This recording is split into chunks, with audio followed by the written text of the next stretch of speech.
और चाल फरिश्तों जैसी हो, जो काल विशेष नवाए, हर हाल में यूं खुशहाल रहो, जो जग निहाल हो जाए। और चाल फरिश्तों जैसी हो, जो काल विशेष नवाए, हंसते हंसते हर मन का गम, हंसते हंसते हर मन का गम पीना सिखाते बाबा। तारों सा हंसना, फूलों सा खिलना, तारों सा हंसना, फूलों सा खिलना, जीना सिखाते बाबा।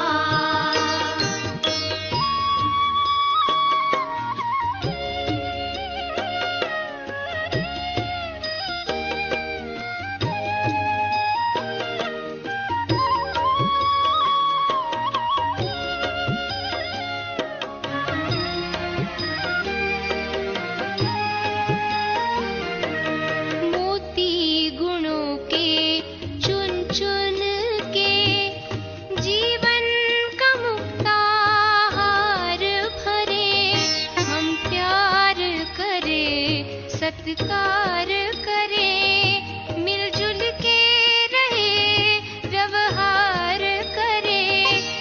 मोती गुणों के चुन चुन के, जीवन का मुक्ताहार भरे, हम प्यार करें सत्कार करें, मिलजुल के रहे व्यवहार करें।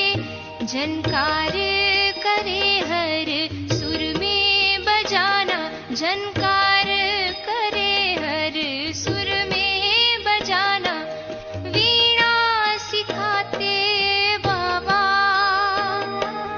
तारों सा हंसना, फूलों सा खिलना, तारों सा हंसना, फूलों सा खिलना, जीना सिखाते बाबा। प्रेम के पथ पर सेवा डगर पर, प्रेम के पथ पर सेवा डगर पर चलना सिखाते बाबा। जीना सिखाते बाबा, हाँ जीना सिखाते बाबा।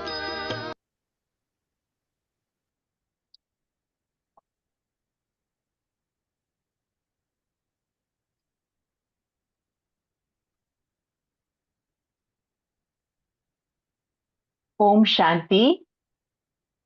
हम सब डॉक्टर सारंगी भाई जी को जानते हैं। भाई जी पहले भी हमारे बीच आए हुए हैं। भाई जी अनुभूति की ओर से आपका बहुत हार्दिक स्वागत है।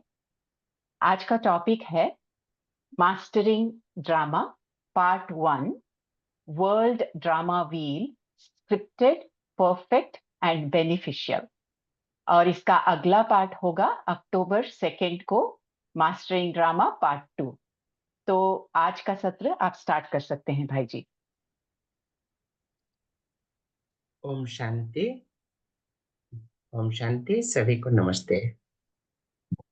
मेरी आवाज पहुंच रही है? जी भाई जी। ठीक है। बहुत बहुत धन्यवाद किरण दीदी फॉर गिविंग दिस इंट्रोडक्शन। पहले भी हम लोग आपस में बातें कर चुके हैं और ज्ञान की जो मोतियां हैं उसको एक्सप्लोर कर चुके हैं। कुछ ही महीने पहले हम लोगों का 5 सेशन की एक सीरीज चली थी, आप लोगों को याद होगा। इसको हम लोग कहते हैं MBBS। MBBS का मतलब होता है मेंटेनिंग द बॉडी और ब्राइटनिंग द सेल्फ। इसके ऊपर हम लोगों ने चर्चा किया था, जिसका मर्म ये था कि मेंटेनिंग द बॉडी मतलब स्थूल शरीर को हम कैसे देख रेख करें, और स्थूल शरीर जो कि हमारी एक साधन है, हमारी रथ है, जिसके सहारे में हम अपने आप को एक्सप्रेस करते हैं, अभिव्यक्त करते हैं। हम स्वयं एक चेतना के स्वरूप हैं जो कि इन आंखों से दिखती नहीं है। इन चमड़ी की आंखों से देखने के लिए स्थूल पदार्थ हमें दिखती है, लेकिन कुछ ऐसी वस्तु हैं जो सूक्ष्म है, सूक्ष्मतर है और सूक्ष्मतम है। उन्हें देखने के लिए हमें दिव्य नेत्र की जरूरत पड़ती है, हमारी चेतना की नजर खोलने की आवश्यकता पड़ती है। तो ये चर्चा हमने उस समय किया था, मुझे लगता है कि शायद अप्रैल मई महीने में हुई थी, और उसमें स्थूल शरीर को मेंटेन करने की बातें हमने किया और फिर चेतना को विकास की ओर ले जाने की बात हमने की।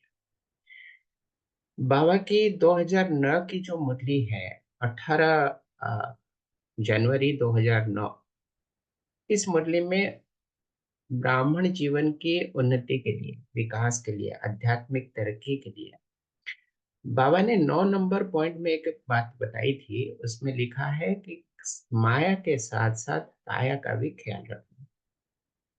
ये पॉइंट आपको सुनने मिला होगा, लेकिन ये पॉइंट आपके लिए नया नहीं है। माया से हम रेगुलर बातें करते ही रहते हैं। अगर हम नहीं भी चाहते हैं तो भी माया आती है और हमारी बात करती रहती है। तो माया के साथ साथ काया का ख्याल रखना, इसका मतलब ये है कि ये जो स्थूल शरीर है, पंच महाभूत का शरीर है, जो कि मिट्टी तत्व, वायु तत्व, जल तत्व, अग्नि तत्व और आकाश तत्व, इस तरह से 5 महाभूतों को लेकर बना है, जिसको हम लोग कहते हैं 5 फंडामेंटल एलिमेंट्स ऑफ नेचर। ये महाभूतों को लेकर शरीर की संरचना हुई है, और शरीर को मेंटेन करना, उसका देख रेख करना, रख रखाव करना, ये हमारी जिम्मेदारी है। सिर्फ उतना ही मात्र सीमित नहीं है, शरीर को सही उपयोग करना, सदुपयोग करना, उसका बेस्ट यूटिलाइजेशन करना, मोस्ट प्रोडक्टिव वे में उसका यूटिलाइज करना, मीनिंगफुल वे में उसको इस्तेमाल करना, उपयोग करना, यह हमारी जिम्मेदारी है। हमारी मतलब हम स्वयं आत्मा की जिम्मेदारी है, क्योंकि आत्मा के अंदर ही ये पोटेंशियल होती है कि शरीर को किस तरह से देख रेख किया जाए। ये 5 सेशन पूरा होने के बाद नीरा दीदी के माइंड में एक थॉट आई कि जब हमने एमबीबीएस कर लिया तो फिर उसके बाद हायर एजुकेशन भी तो करनी चाहिए। जैसे मेडिकल साइंस कोई पढ़ता है तो उसमें एमबीबीएस के बाद एमडी भी करते हैं। तो बहुत अच्छी थॉट है, उन्होंने हमारे साथ में शेयर किया कि भाई जी क्या हम एमडी भी करा सकते हैं। तो उस समय तो मेरे माइंड में वैसे कुछ थॉट था नहीं, तो उन्होंने शेयर किया कि एमडी का मतलब मास्टरिंग द ड्रामा। बहुत वंडरफुल थॉट है, उन्होंने शेयर किया, and that actually inspired me. मुझे लगा कि सही बात है, इसमें हमें भी हायर एजुकेशन की ओर चलना चाहिए और ड्रामा के ऊपर हमारी पारंगत होनी चाहिए, निपुणता आनी चाहिए। हम उसके ऊपर भी सिद्धि प्राप्त करें ताकि हमारी दिनचर्या और सरल हो जाए, सीधी रेखा की तरह हो जाए, उसमें टेढ़ी मेढ़ी कोई चीजें ना रहे। चारों तरफ भले कांटे बिछे हुए हो, चारों तरफ भले टेढ़ी मेढ़ी आचरण के साथ में लोग हों, चारों तरफ चाहे हलचल हो, चारों तरफ चाहे परिस्थितियां किसी भी तरह की हो सकती है, लेकिन हमारी पूरी कंट्रोल है कि हम अपनी मनोस्थिति को तो ठीक रख ही सकते हैं। इसलिए कहावत है कि परिस्थितियों को हम नियंत्रण नहीं कर सकते, लेकिन मनोस्थिति तो संपूर्ण हमारे अधीन है, हम उसको बिल्कुल सही दिशा दे ही सकते हैं। तो उसको आधार करके हमने प्रयास किया कि मास्टर इन ड्रामा का ये कंटेंट को डेवलप करने का, और लंबे समय से प्रयास जारी है। बहन जी भी प्रयास करती है, हम भी प्रयास करते हैं, लेकिन ये बिजी शेड्यूल के अंदर में इसको साकार रूप देने का अवसर आज ही मिला। तो हम 15-20 सेकंड आपसे लेंगे और स्क्रीन शेयर शुरू करेंगे। लेकिन ये सत्र एक तरफ से नहीं होगा, दोनों तरफ से होगा। आप भी कुछ बोलेंगे, हम सुनेंगे, और हम भी कुछ बोलेंगे, आप सुनेंगे, क्योंकि हम समझते हैं कि आप सभी बाबा के आंखों के नूरे रतन है, लंबे समय का अनुभव है आपका। ईश्वरीय ज्ञान की जो मोतियां हैं वो आपके चेहरे में, आपके अंदर में, आपकी दिनचर्या में हर समय हर पल झलकता रहता है। तो ये एक म्यूचुअल एक्सप्लोरेशन की सेशन रहेगा, यानी हम कभी वक्ता बनेंगे, आप श्रोता बनेंगे, और आप भी कभी वक्ता बनेंगे, हम श्रोता बनेंगे। तो हम स्क्रीन शेयर शुरू करते हैं।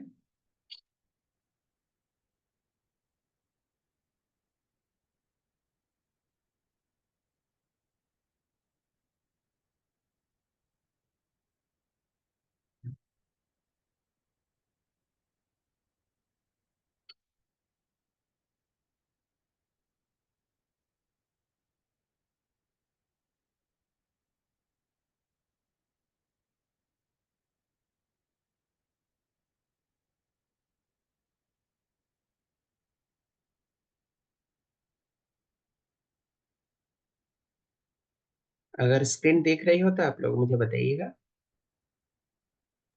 जी दिख रहा है भाई जी, जी, बहुत अच्छा।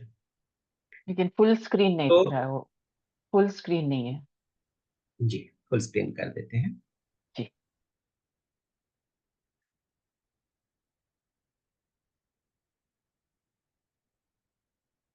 देखिए, एमडी का जो फुल फॉर्म है वो है मास्टरिंग द ड्रामा।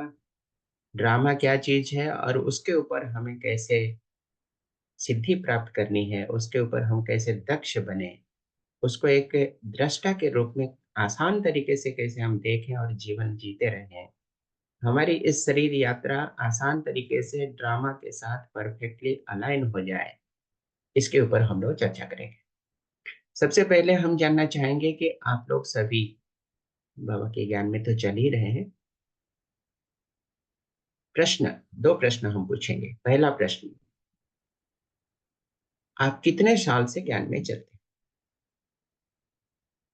थोड़ा चैट बॉक्स में टाइप करेंगे। 1 साल, 2 साल, 5 साल, 10 साल, 20 साल, एक राउंड फिगर, ओवरऑल एक आइडिया हो जाए।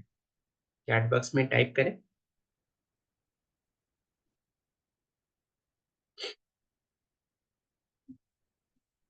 कितने सालों से आप बाबा के ज्ञान को फॉलो करते हैं? जी, मेरा दीदी 5 साल से हैं। अच्छा, स्मिता बहन 7 ईयर, श्यामा बहन 5 5 साल, और जिंगल बहन, जिंगल गंगर जी 7 साल से, किरण दीदी 10 साल से। बहुत अच्छा। और बाकी लोग? अच्छा, रघु जी, रघु भाई जी 13 साल से। ठीक है, बहुत सुंदर। 15 साल से ऊपर वाले कोई हो तो टाइप कर सकते हैं। 15 साल से ऊपर। ठीक है, कोई बात नहीं। बहुत अच्छा है, इतने लंबे समय की अनुभूति है, और आप लोग अनुभूति रिट्रीट सेंटर से जब जुड़े हुए हैं तो ईश्वरीय अनुभूति भी आपके अंदर में झलक रहा है। अब ये पहला प्रश्न हो गया। अब हम दूसरे प्रश्न की ओर चलते हैं। आप ज्ञान में चलते हैं या ज्ञान आपके अंदर चलता है? बहुत ही ट्रिकी क्वेश्चन है ना आप लोगों के लिए। आप ज्ञान में चलते हैं, यस, अनिला जी लिख रहे हैं 4 साल से चलते हैं, बहुत सुंदर। सेकंड क्वेश्चन ये है हमारी कि आप ज्ञान में चलते हैं या ज्ञान आपके अंदर में चलता है? आप अनम्यूट करके बोल भी सकते हैं, और लिखना चाहें तो भी लिख सकते हैं, हिंदी अंग्रेजी किसी में भी लिख सकते हैं। आप ज्ञान में चलते हैं या ज्ञान आपके अंदर चलता है? अच्छा, अनिता दीदी लिख रही है, ज्ञान हम में चल रहा है, हम उड़ रहे हैं। वाह, क्या बात है। और बाकी लोग भी लिखे।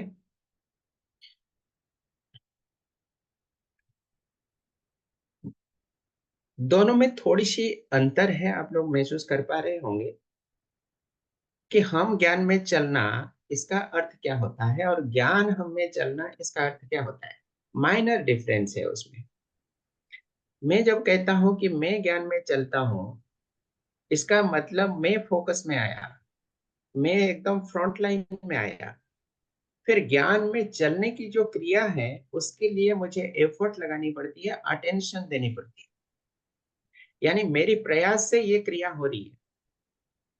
और ज्ञान मेरे अंदर चलती है, इसका मतलब है ज्ञान फ्रंट में आया, ज्ञान फोकस में है, और ये इतनी निरंतर रूप से और स्वतः चलती रहती है, इतने नेचुरल तरीके से चल रही है कि हर क्षण, हर पल, हर घड़ी, हर सांस में मेरे अंदर ज्ञान झलकता रहता है, मेरी दिनचर्या में झलकता है, मेरी बातों में झलकता है, मेरे कर्मों में झलकता है। ऐसे तक कि सूक्ष्मतम क्रिया जो कि हमारी मानसिक क्रिया है, जैसे बाबा मुरली में कहता है ना, मनसा वाचा कर्मणा।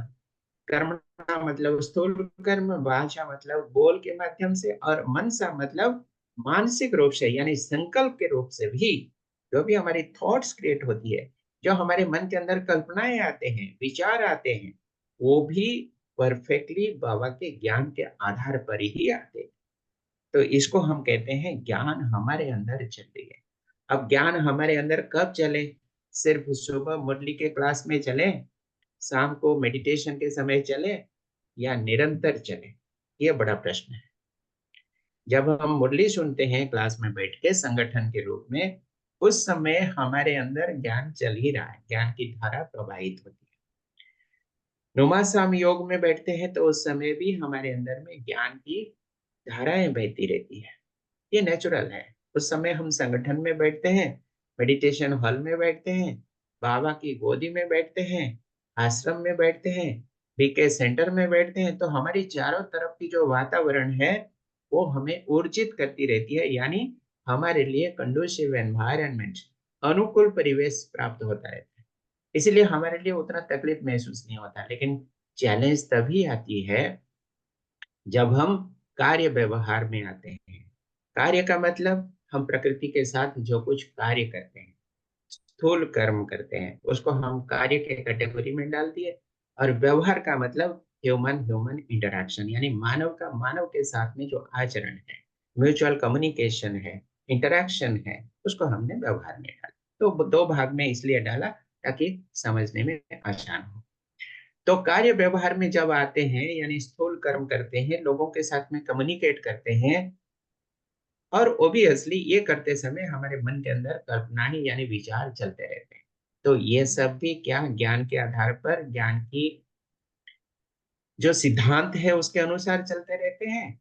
अगर हाँ, तो हम कहेंगे कि हम सिर्फ ज्ञान में नहीं चलते, बल्कि हर क्षण हमारे अंदर ज्ञान चलता है। अगर कभी चलता है, कभी नहीं चलता, कभी हम स्थूल देह के भान में आ जाते हैं, कभी हमारे अंदर में ऐसे खिटपिट की भावनाएं आती है, कभी कोई रिश्तों में कड़वाहट की महसूसता होती है, चाहे हम शब्दों से बोले या ना बोले, चाहे हम कर्मों में कुछ उल्टा सुल्टा करें या ना करें, फिर भी अगर संकल्प के अंदर ये सारी बातें आती है, अप्स एंड डाउन्स आती है, फ्लक्चुएशंस आती है, हलचल आती है, तो हम नहीं कह सकते कि हमारे अंदर ज्ञान चल। बस इतनी सी फर्क है। मैंने इसलिए इस बात को यहाँ पर रखा क्योंकि आगे चल के परिस्थितियां जटिल होती जा रही है और होती जाएगी। बाबा का महावाक्य है, समय बहुत बड़ा बलवान है और समय के अनुसार ही हमें अपने आप को डालने की आवश्यकता है। हमारी बचपन में जो समय था, सामाजिक परिस्थितियां थी, लोगों की मानसिकता थी, आज कुछ और है। यानी 25 साल पहले कुछ और हमने देखा था, आज कुछ और देख रहे हैं, और हो सकता है कि और 5 साल के बाद, 10 साल के बाद हमारी चारों तरफ की परिस्थितियां कुछ और होती रहेगी। जो परिस्थिति की बात हम कह रहे हैं, यह सिर्फ भौगोलिक परिस्थिति नहीं है, स्थूल परिस्थिति नहीं है लोगों, लेकिन लोगों की मानसिकता की परिवर्तन की बातें भी उसमें आती। तो ये सब सूक्ष्म बातें हैं। और जब हम ब्राह्मण जीवन को अपना लिए, बाबा के ज्ञान दर्शन को हमारे अंदर में समाहित कर लिया, तो फिर ये सारे सूक्ष्म बातों को ध्यान में रखने की आवश्यकता है। हम आगे बढ़ते हैं। और ये जो स्क्रीन आप देख रहे हैं, ड्रामा का बहुत अच्छा भावार्थ हमने लिखा यहाँ पर, divine role acting in a multi dimensional arena. इसका मतलब क्या है? बहुआयामी मंच पर दिव्य भूमिका का अभिनय। भावार्थ यह है कि हम सभी एक एक अभिनेता या अभिनेत्री है, और ये सृष्टि एक रंगमंच है जो बाबा की मुरली की महावाक्य है। और इस रंगमंच पर हम बहुआयामी एक्टिंग करते हैं। बहुआयामी मतलब मल्टी डायमेंशनल। कई प्रकार की रोल हमें अदा करनी पड़ती है, कभी अच्छा, कभी बुरा, कभी बहुत हमारी पसंद की रोल हमें मिलती है, और कभी ऐसी रोल मिलती है जो हमारी पसंद की नहीं है लेकिन हमें करने की आवश्यकता पड़ती है या मजबूरी होती है। और ये सारे कर्म करते हुए, कर्मों के 3 भाग में हम बांटते हैं, स्थूल कर्म, सूक्ष्म कर्म, सॉरी कायिक कर्म, वाचिक कर्म और मानसिक कर्म। काया के द्वारा किया गया स्थूल कर्म होता है, वाचा के द्वारा यानी बोल के द्वारा, शब्दों के द्वारा जो कहा जाता है वो भी कर्मों का एक रूप है। और तीसरा वाला जो है मानसिक कर्म, जो कि स्थूल में दिखाई नहीं पड़ता, शब्दों में प्रकट नहीं होता, लेकिन मन के अंदर जो संकल्प चलता है उसका रूप है। तो इस तरह से मनुष्य कर्म का बंधन में बनता रहता है। तो ये सारे कर्म निभाते हुए, निर्वहन करते हुए, क्या हम ड्रामा को दृष्टा के रूप में देख पा रहे हैं, कितना सफल हो पा रहे हैं, इसके ऊपर आज हम लोग एक्सप्लोर करेंगे। जैसे आपको पता है कि ड्रामा यानी पहले से शूटिंग की गई एक फिल्म की तरह है, रिकॉर्ड हो चुकी है और ये चलती रहती है। ये सटीक है यानी परफेक्ट है, एक्यूरेट है, पहले से रिकॉर्ड किया गया और इसमें हर सीन कल्याणकारी। इसमें कोई नुकसान नहीं है, कोई फेल्योर नहीं है, कोई बाधा नहीं है, विघ्न नहीं है। जो हमें विघ्न के रूप में दिखाई पड़ता है वो हमारी नजरिया के कारण, हमारी दृष्टिकोण के कारण। होलिस्टिक अप्रोच के अंदर आप देखेंगे, एक बड़ा रूप से अगर आप देखेंगे तो आपको दिखाई पड़ेगा कि ये घटना मात्र है। जो कुछ हमारे चारों तरफ होता है वो सिर्फ एक घटना है, और उस घटना अगर हमें अच्छा लगता है, पसंद है, तो हम कहते हैं कि यह हमारे लिए अच्छा स्थिति है। अगर हमें अच्छा नहीं लगता है, पसंद नहीं है, तो हम कहते हैं कि यह हमारे लिए बुरी स्थिति है। तो ये प्रेडिक्शन करने की क्रिया हमारे द्वारा होती है। परिस्थिति यानी बाह्य रूप से जो होने वाली घटनाएं हैं वो ना तो अच्छा ना तो बुरा होता है, वो तो न्यूट्रल एक घटना के क्रम में चलता रहता है। फिर सेकंड लाइन में आप देखें कि मास्टरिंग द ड्रामा, मास्टरिंग करने का मतलब देयर इज नो रिएक्शन, प्रतिक्रिया मुक्त हो जाए हम, ऑब्जर्वर के रूप में देखते रहें जो कुछ घटनाएं होती रहती हैं। लोगों के आचरण भी क्यों ना हो, पेड़ पौधे भी क्यों ना हो, पशु पक्षी क्यों ना हो, पहाड़ पर्वत या नदी झरना भी क्यों ना हो, मिट्टी आसमान भी क्यों ना हो, ये सारी चीजें, चाहे जड़ सत्ता हो चाहे चैतन्य सत्ता हो, ये सारी सत्ताएं, सारी इकाइयां जो कुछ हमारे नजर में आती हो या नजर में नहीं आती हो लेकिन हमें एहसास दिलाते हो, ये सब कुछ हम दृष्टा के रूप में देख पाए, उसको हम कहेंगे कि हमने ड्रामा को मास्टर कर लिया, यानी इस सृष्टि के रंगमंच पर हमारी पारंगत आ।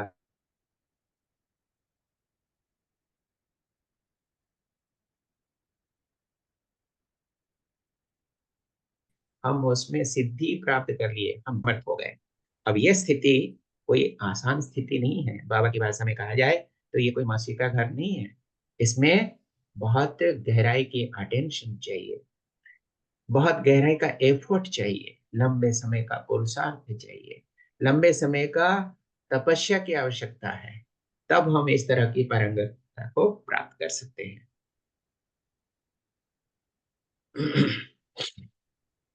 ये छवि आपके लिए नया नहीं है, इसको कहते हैं कल्प यानी सृष्टि चक्र। और इसमें जो कुछ लिखा है आपने इसको बहुत पहले देख ही लिया होगा। जब आपने 7 दिन की पाठ्यक्रम इंट्रोडक्टरी कोर्स किया होगा, बाबा के घर में पहली बार आपने पधारा होगा, उस समय कोई टीचर बहन ने आपको 7 दिन की जो पाठ्यक्रम बताई होगी, उसमें ये 4 युगों का बारे में बताया होगा, सतयुग, त्रेता युग, द्वापर युग और कलयुग। आप यहाँ पर देख सकते हैं WDW मतलब वर्ल्ड ड्रामा व्हील, सृष्टि रंगमंच का ये विशेष चक्र है, और ये एक रोटेटिंग फिल्म है जिसका कोई आदि नहीं है, कोई अंत भी नहीं है। ये अनंत काल से घूमती हुई एक फिल्म है, और हम इस फिल्म को अगर देखते हैं दृष्टा के रूप में, ऑडियंस बन के एक थिएटर हॉल में बैठ के देखें तो इसका पूरा का पूरा आनंद हम उठा सकते हैं। ये चारों तरफ की जो भी दृश्यमान वस्तु है वो सब कुछ एक ऐश्वर्य का एक इकाई है। इसीलिए हम ईश्वर कहते हैं, इसका भावार्थ है कि ईश्वर वो है जो ऐश्वर्य से भरा है। ये प्रकृति के अंदर में जो कुछ हम देखते हैं, जड़ तत्व और चेतन तत्व, ये दोनों को मिलाकर ये प्रकृति ऐश्वर्य भरा है, ये विश्व ब्रह्मांड ऐश्वर्य भरा है। उसको और अगर विभिन्न एनालिसिस करेंगे, विश्लेषण करेंगे, तो आपको दिखाई पड़ेगा कि इसमें 4 युग है, हर युग 1250 साल का है, हर युग में मनुष्य आत्माएं परम धाम से अवतरित होते हुए, अपने कर्मों के अनुसार अवतरित होते हुए समय क्रम में अपनी रोल अदा करते रहते हैं। तो इसके ऊपर हम ज्यादा चर्चा नहीं करेंगे, ये बेसिक आइडिया है, आपको सभी को पता है, ये छवि भी आपसे परिचित है।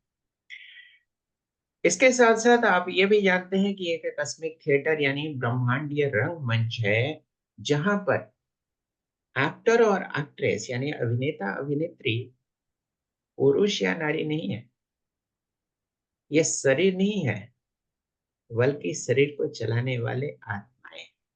ये बहुत बड़ी गंभीरता की बात है। शरीर के अंदर में ये पोटेंशियल नहीं है कि वो तय करे मैं क्या करूं क्या ना करूं।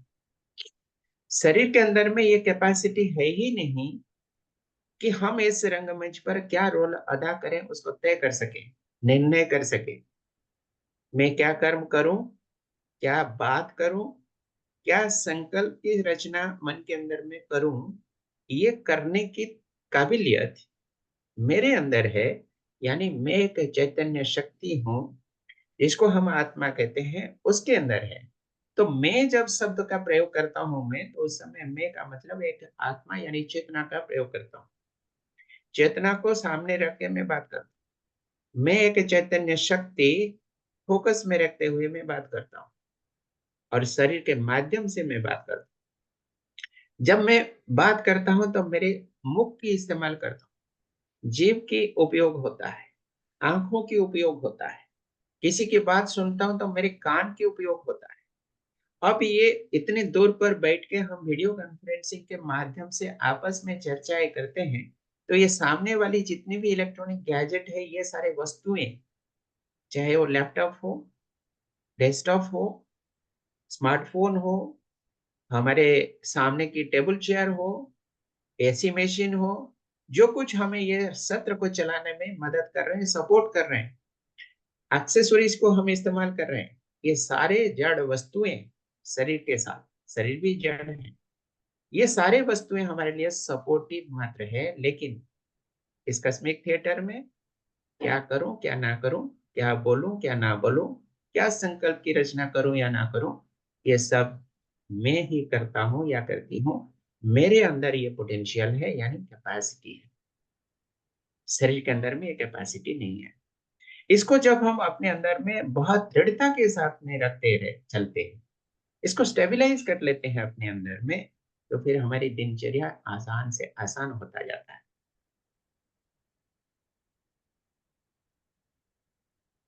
इसको हम दो भाग में कवर करने वाले हैं। आज का जो सत्र है, जैसे किरण दीदी ने कहा, MD1 यानी मास्टरिंग ड्रामा का भाग 1 जो कि आज हम कर रहे हैं, इसमें हम लोग खास करके इस बात पे चर्चा करेंगे कि ये विश्व एक नाटकीय चक्र है, ड्रामा व्हील।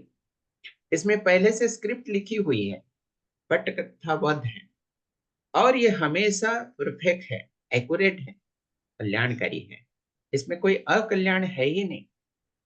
बाबा ने कह दिया मुरली में कि ब्राह्मण बन गए, ब्राह्मण जीवन को अपना लिया, तो फिर हर पल हर घड़ी कदम कदम पर सांस सांस पर कल्याण ही कल्याण है।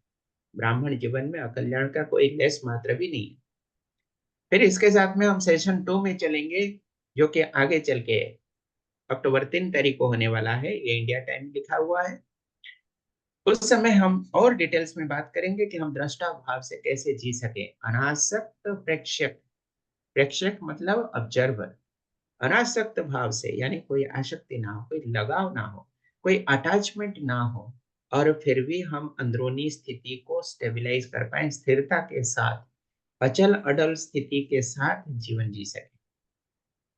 इस शरीर यात्रा में हमारे चारों तरफ जो कुछ घटनाएं घटती रहती हो, चाहे कितना भी उथल पुथल क्यों ना मच रहा हो, देश देश के बीच में लड़ाई क्यों नहीं हो रहा हो, लोगों के आपसी संघर्ष भी क्यों नहीं चल रही हो, परिस्थितियां अनुकूल या प्रतिकूल कुछ भी हो रही हो, प्रकृति के अंदर में भी पंच तत्व अपनी हलचल में आ गई हो, फिर भी मैं चैतन्य शक्ति अपने अंदर स्थिर हूँ, अचल हूँ, अडोल हूँ।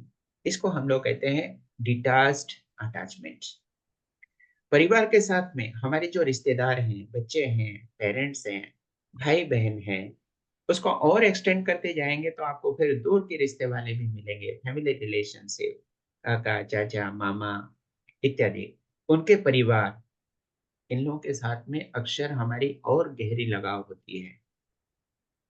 बाबा कहते हैं डिटैच्ड अटैचमेंट, अर्थात सब कुछ रोल निभाते हुए, सारी जिम्मेदारियां निर्वहन करते हुए, फिर भी हम निर्लिप्त रहें, डिटैच्ड रहें, अटैचमेंट का मतलब बंधन, डिटैचमेंट का मतलब निर्बंधन।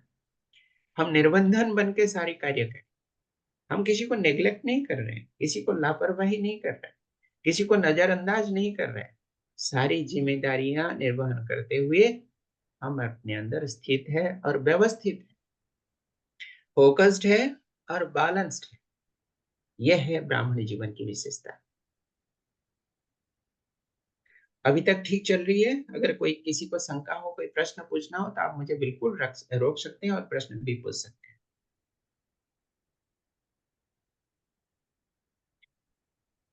अभी एक बहुत अच्छी स्टोरी हम आपके साथ शेयर करेंगे। छवि में क्या दिख रही है आपको? स्क्रीन पे कुछ दिख रही है?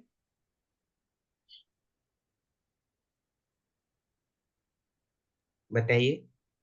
स्क्रीन में कुछ दिख रही हो तो बताइए।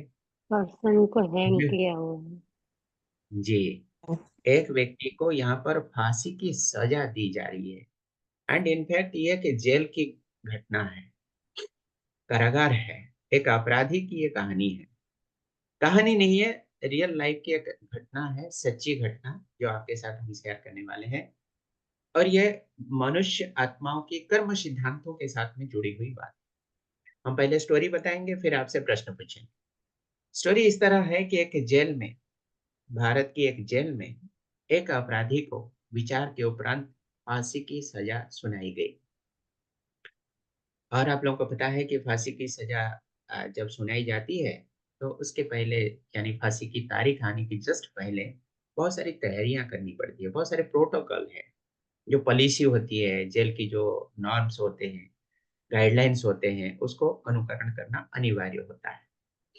और उसी के तहत एक ऐसा स्टेप है कि मृत्यु दंड देने की पहले उस अपराधी को पूछा जाता है कि तुम्हारी आखिरी अरमान क्या है। अगर तुम्हारे मन में ऐसा कोई संकल्प है, अंतिम अरमान, आप कुछ चाहते हो, पूरा करना चाहते हो, तो हमसे आप मांग सकते हो। ये एक पॉलिसी नॉर्म है।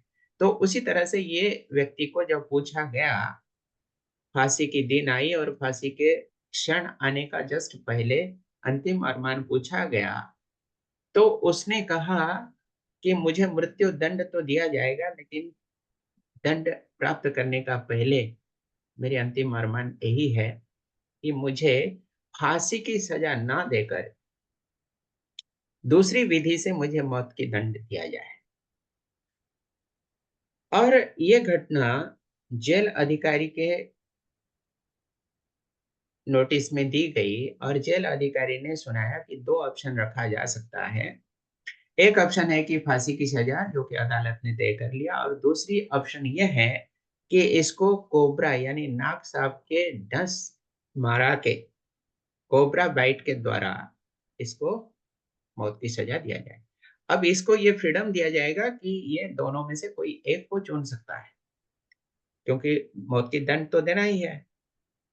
और ये व्यक्ति को जब पूछा गया कि तुम्हारे सामने दो ऑप्शन है, या तो तुम्हें फांसी की सजा मिलेगी, फंदा में झूलना पड़ेगा, या तो फिर दूसरा ऑप्शन ये है कि तुम्हें कोबरा बाइट के द्वारा मारा जाएगा। तो व्यक्ति ने सोचा, यानी अपराधी ने सोचा कि जब मरना ही है, तो फांसी की फंदा में झूल के, लटक के, तड़प तड़प के, भले वो कितना समय, छोटा सा समय क्यों ना हो, 2 मिनट, 4 मिनट, 5 मिनट, कुछ भी हो, लेकिन ऐसे छटपटा के मरना, उससे बेहतर ऑप्शन शायद ये होगा कि हमें कोबरा बाइट से मारा जाए। उसमें पल भर में जहर फैल जाता है शरीर के अंदर, और इतनी तीव्र गति से फैलती है कि पल भर में आदमी की डेथ हो जाती है। तो उसने तय किया और निर्णय सुनाया कि मुझे कोबरा बाइट से मारा जाए। अब यहाँ पर एक नई घटना आती है, विशेष मोड़ आ जाती है। ध्यान से सुनिएगा। जेल अधिकारी ने स्वीकार कर लिया कि इसको कोबरा बाइट से ही मौत की सजा दी जाएगी, लेकिन जेल की जो मेडिकल डिपार्टमेंट होती है, उस डिपार्टमेंट में एक टीम ने तय किया कि कुछ रिसर्च भी इसके ऊपर किया जाए। ये बहुत अच्छी स्टोरी है, आपने सुनी भी होगी शायद पहले, कि हमारे थॉट्स यानी संकल्प का असर हमारे स्थूल शरीर के ऊपर कैसे पड़ सकता है, कितनी गहराई तक उसका असर पड़ सकता है। यानी दूसरे शब्दों में कहा जाए तो हम ये कह सकते हैं कि संकल्प का असर पदार्थ के ऊपर, जड़ वस्तु के ऊपर कैसे पड़ता है। और सरल शब्दों में कहें कि चेतना के अंदर में उत्पन्न जो कंपन है, जो तरंग है, वो हमारे शरीर जो कि जड़ वस्तु है उसको किस तरह से परिवर्तन कर सकता है, उसके अंदर परिवर्तन ला सकता है।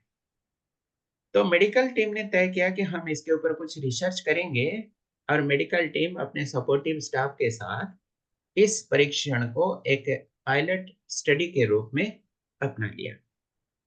अब फांसी की दिन आई, यानी जिस दिन सजा दी जाएगी वो क्षण आया, और उस व्यक्ति को बिठा दिया गया, काला वस्त्र पहना दिया गया, दोनों हाथों को बांध दिया गया, और जो परंपरा में रही है कि मुख को ढक दिया जाता है काले कपड़े से ताकि उसको दिखाई ना पड़े, अब उसी तरह से उसके चेहरे को ढक दिया गया काले वस्त्र से। अब उसके सामने एक जिंदा नाग साप को लाया गया, और कुछ पलों के लिए उसके चेहरे से उस काले वस्त्र को हटा दिया गया। उसको दिखाया गया कि ये कोबरा है, जिंदा नाग साप है, जो कि आपको अभी बाइट करने वाला है। एक व्यक्ति उसका पकड़ता हुआ आया, ये देखने के उपरांत तुरंत उसका चेहरे पे वो काला वस्त्र को ढक दिया गया। लेकिन यहाँ पर एक बहुत बड़ा चमत्कार हुआ। जैसे ही उस व्यक्ति ने नाग सांप को देख लिया, उसके बाद उसके आंखों को ढक दिया गया, तो सांप को हटा लिया गया, लेकिन सांप के बदले सिर्फ एक आलपिन लाया गया, कांटा, और उसके पैर के अंगली में चुभा दिया गया। मैं समझता हूं कि आप लोग स्टोरी को ठीक से समझ रहे हैं। ये जो स्थिति है, ये जो मोड है, व्यक्ति ने देखा कि मुझे नाग सांप आ रहा है काटने के लिए, कोई व्यक्ति लेके आ रहा है, लेकिन सही में उसको नाग सांप काटा नहीं। नाग सांप को तो हटा लिया गया, लेकिन सिर्फ एक आलपीन के द्वारा उसके पैर की अंगुली में चुभा दिया गया, ब्लड भी निकल आया। लेकिन सरप्राइज की बात यह है कि कुछ ही पलों के अंदर उस व्यक्ति की मौत हो गई। प्रश्न, अपराधी को कोबरा बाइट से मारा नहीं गया था, यानी कोबरा ने उसको डसना नहीं हुआ, सिर्फ एक आलपिन चुभाया गया। लेकिन उस व्यक्ति का मौत कैसे हो गया, बताइए। ये चमत्कार वो कैसे हुआ? जी, वो वो इंसान ने पहले से सोच लिया कि जहरीला सांप है जो मुझे डसा, तो उसको वेरी गुड। जी, बहुत अच्छा। उस व्यक्ति ने जो पलों के लिए देखा कि मेरे सामने एक जिंदा नाग सांप को लेके कोई व्यक्ति आ रहा है, यानी घातक आ रहा है, जल्लाद जो फांसी देने वाला व्यक्ति था वही आ रहा है, उसके मन के अंदर ये भावना बहुत तीव्र गति से, बहुत कंक्रीट तरीके से, बहुत गहराई तक ये स्टेबलाइज्ड हो गया कि मुझे अभी नाग सांप काटने वाला है।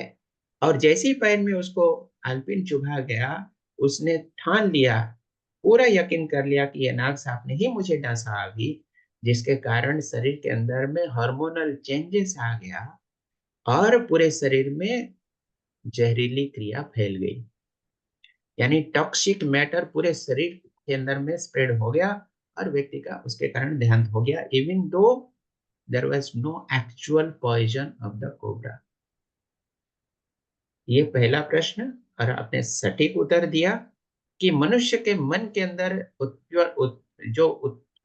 संकल्प की उत्पत्ति होती है, वो संकल्प अगर बहुत गहराई तक है, इंटेंस है, तो उसका असर जड़ वस्तु यानी फिजिकल ऑर्गन्स के ऊपर, बॉडीली ऑर्गन्स के ऊपर में तुरंत पड़ता ही है, चाहे वो लंग्स हो, लीवर हो, हार्ट हो, ब्लड सर्कुलेशन सिस्टम हो, या किसी भी तरह का हार्मोनल चेंजेस हो, या कोई हमारी एंडोक्राइन ग्लैंड यानी अंतस्रावी ग्रंथियां हो, ये सारे सिस्टम को पलटा देता है, उलट पलट कर देता है। अब कहानी यहीं पे समाप्त नहीं होता है। दूसरा प्रश्न, जब मेडिकल टीम रेडी थी इसको एक पायलट स्टडी के रूप में लेने के लिए, तो उन्होंने देखा, जो एक्सपर्ट डॉक्टर्स थे उन्होंने देखा कि ये व्यक्ति के अंदर में टॉक्सिक एक्टिविटी यानी जहरीली क्रिया कैसी फैली, और अगर फैली तो ये सिर्फ संकल्प के द्वारा फैली या something other aspects are there, और कुछ भी चीजें इसमें है क्या। तो उसके बॉडी को पोस्टमार्टम किया गया, व्यक्ति तो मर चुका है, उसके बॉडी को डिसेक्शन किया गया, यानी सबको बायोप्सी के लिए लिया गया और बॉडी के अंदर में जो पाया गया दैट वाज मोर सरप्राइजिंग। उसके शरीर के अंगों के अंदर, अंदरूनी अंगों के अंदर, जिसको हम लोग विसेरा कहते हैं, उस विसेरा में पाया गया कि there is actual cobra poison. प्रश्न, कोबरा काटा नहीं था, लेकिन कोबरा का जो पॉइजन यानी जहर शरीर के अंदर में कैसे आया? ये दूसरा चमत्कार है। ये कैसे हो सकता है बताइए।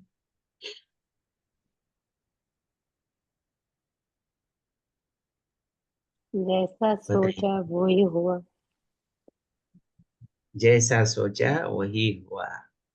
ये कितनी पावरफुल बातें हैं। आप देखिए, कोबरा नहीं है, कोबरा ने काटा नहीं है, लेकिन संकल्प मात्र से ही व्यक्ति ने अपने शरीर के अंदर में कोबरा का पॉइजन भी क्रिएट कर पाया। इतनी पावर है हमारे संकल्प के अंदर। ये स्टोरी मैंने इसलिए शेयर किया। ये स्टोरी तो नहीं है, घटना है, फैक्ट है, सच्ची घटना है।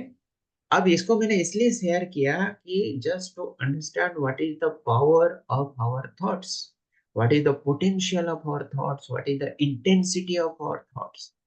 हमारी संकल्पों के द्वारा हम क्या से क्या नहीं कर सकते हैं। जब ये एक कोबरा का पॉइजन क्रिएट कर सकता है, तो हम संकल्प के द्वारा कितनी बड़ी बड़ी बातें, चमत्कार कार्य कर सकते हैं, अच्छा काम कर सकते हैं।